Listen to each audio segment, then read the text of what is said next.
Merci. J'ouvre la discussion générale. Monsieur Saint-André, vous avez la parole.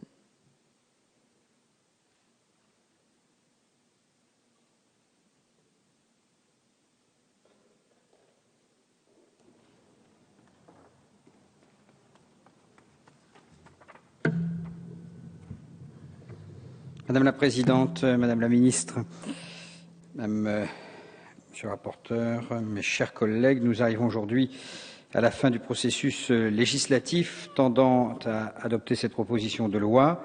Aucun amendement n'ayant été déposé, le texte va être adopté conforme dans la version sénatoriale et les nouveaux délais de prescription des délits de presse commis en raison du sexe, de l'orientation ou de l'identité sexuelle ou du handicap pourront immédiatement entrer en œuvre.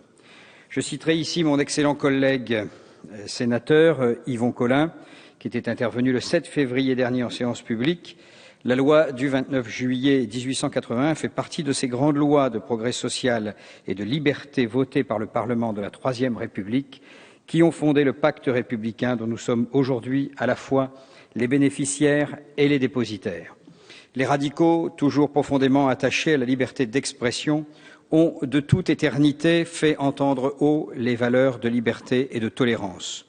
Nous continuons bien évidemment, même si la société contemporaine est quelquefois plus éprise d'ordre que de liberté. Mais nous savons tous que la liberté, c'est le choix de ses contraintes, et comme ceux qui violent impunément la liberté des autres ne se fixent par définition aucune contrainte, il faut que la société fixe les limites de l'exercice des différentes libertés individuelles. C'est pour cela que le Code pénal n'interdit rien, il punit.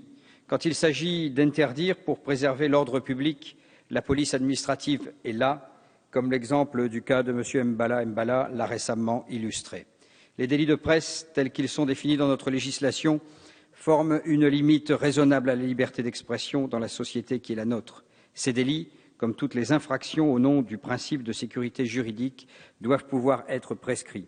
L'écoulement d'un délai, 10 ans pour les crimes, 3 ans pour les délits, 1 an pour les contraventions, entraîne l'extinction de l'action publique et rend ainsi toute poursuite impossible. Il existe des délais spéciaux pour les délits de presse, plus courts, 3 mois.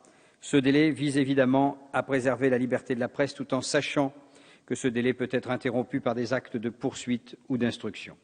La loi Perben II du 9 mars 2004 allongeait ce délai de prescription à 1 an pour les propos ou écrits provoquant à la discrimination, à la haine ou à la violence, diffamatoires ou injurieux, à caractère ethnique, national, racial ou religieux, ou contestant l'existence d'un crime contre l'humanité, à partir du constat que le délai de 3 mois à l'heure d'Internet était trop court.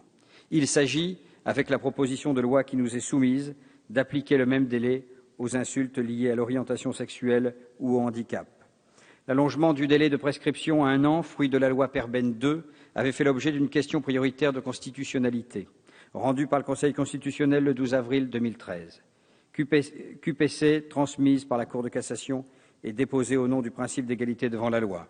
Le Conseil a estimé que la différence de traitement qui résultait de l'allongement du délai pour les délits concernés ne revêtait pas un caractère disproportionné au regard de l'objectif poursuivi, à partir du moment où le législateur avait précisément défini les infractions auxquelles l'allongement du délai de prescription est applicable. Ainsi, la définition de nouvelles infractions de nature sexuelle, cette fois, par le législateur, infractions pour lesquelles le délai de prescription des délits de presse serait de 1 an au lieu de 3 mois, est conforme à la Constitution. Étendre à 1 an le délai de prescription à l'ensemble des délits de presse, ce qui aurait le mérite de la simplicité, se heurterait à la décision du Conseil et serait immanquablement considéré comme étant inconstitutionnel. Si les élus du groupe 2RDP souscrivent à la déclaration de la ministre déléguée aux droits des femmes, qui avait indiqué, lors de l'examen de la proposition de loi du Sénat le 7 février 2013, il n'y a pas lieu de discriminer entre les discriminations, ils ne peuvent que constater que la jurisprudence du Conseil constitutionnel oblige le législateur à modifier au coup par coup la législation en matière de délai de prescription des délits de presse en fonction du caractère jugé insupportable des dites discriminations par le corps social. C'est le paradoxe de la situation. Pour combattre toutes les discriminations, il faut en dresser la liste et donc les critères, ce qui en exclut par définition certaines. qui resteront soumises au droit commun. Nous atteignons vraisemblablement les limites de l'exercice. Je souscris aux observations d'Yvon Collin, qui estimait qu'il fallait prendre garde à ne pas trop étendre le champ des régimes dérogatoires, ce qui ne nous empêche pas de soutenir ce texte sans réserve que nous voterons. Je vous remercie.